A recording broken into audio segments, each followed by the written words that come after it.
Welcome back to Slice and Dice for a little bit of a special episode, 2 episodes in 1 month, because we're proud to present to you that Slice and Dice have been given a spoiler for the next opus. Let's go.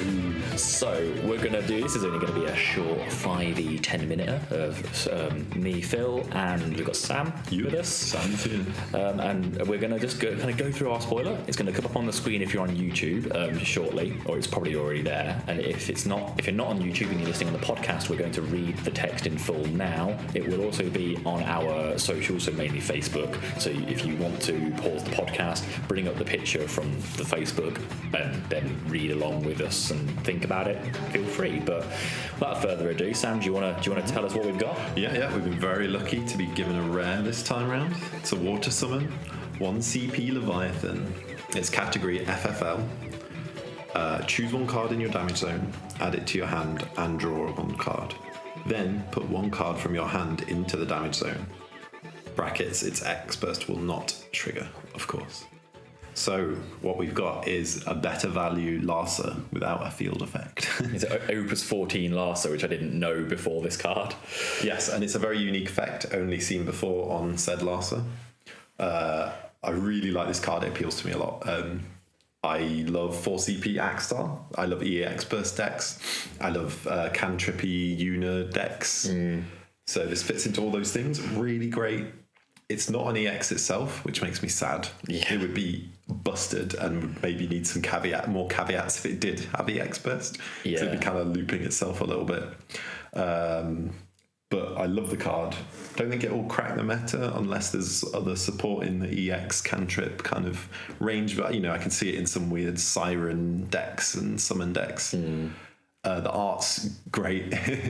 The art is just, I've circled it and put it in like bold on my notes. It's design Space Noodle. I think Sam, what do you describe it as earlier, Sam? It's got this, the universe kind of sprayed onto it. It looks like it's wanting to look really fresh and cool at a festival or something. Like, we've never seen Leviathan like this, party animal, Yeah, this Leviathan would have it was on one of those hoodies you showed me. If it was wearing a hoodie, it would be a galaxy, but it'd have like a cat on a pizza. Yeah, cat eating pizza and a burrito. So I'm now calling this Space Noodle from now on whenever I see it. So it's going to be fine. But the only thing for me, because I hadn't seen this Larsa before, I'd never really looked at it.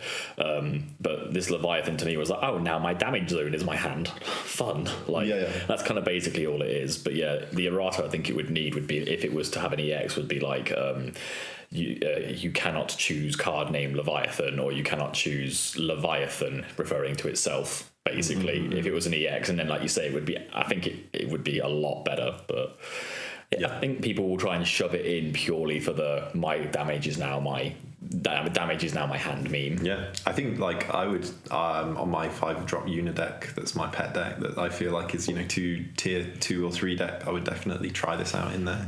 It definitely fixes the oh shit, I put light Una in damage. yeah, right. It's like add light Una from damage. She's safe in there, She can't be misdragoned. Yeah.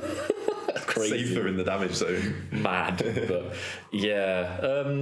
But I'm looking forward to giving it. A try. I was sad it wasn't a common, just because we can't play it in commons, but that would be quite funny. Yeah, I wonder if we were given this, because we mentioned in the past that we were like, oh, should we get something back from the damage zone? It'd be really convenient, Yeah, and here it is. So Thanks for the spoiler.